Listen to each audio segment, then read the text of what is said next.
With the announcement of the National Infrastructure Pipeline in December 2019, the government had laid a roadmap of which projects to expect over the next 5 years. This budget talks about an outlay for the transportation sector, for example, in particular, at 1.7 lakh crores. This is marginally higher than 1.6 lakh crores in the last budget. The key focus here on is going to be on implementation and how some of the initiatives that have been announced in the NIP and additionally in today's budget are implemented. The specific announcement on the project preparation facility is heartening and I think an important one to ensure that the projects are properly structured and brought to the market where private sector can invest. If we look at 100 lakh crores of investment over 5 years and the limited resources the government can additionally provide given the fiscal condition, the private sector has to be a key player in how infrastructure projects are developed and delivered in the country.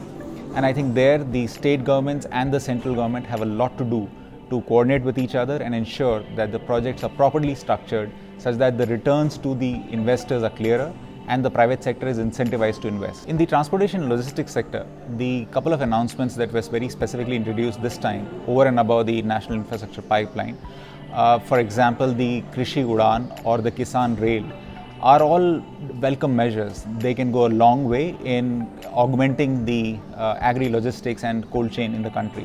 However, here again, a lot of focus will be on implementation and coordination.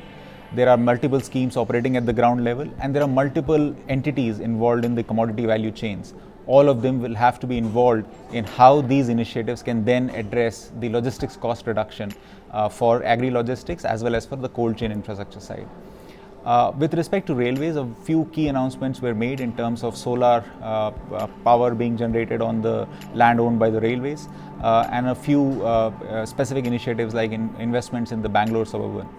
I think the key issue with the railways is going to be that, as we hear recent news, is that it could be heading for a fiscal deficit itself, operating costs being higher than operating revenues. And in that context, how does railway ensure that it can actually make an investment of 2.6 lakh crores, for example, that is allocated for 2020-2021?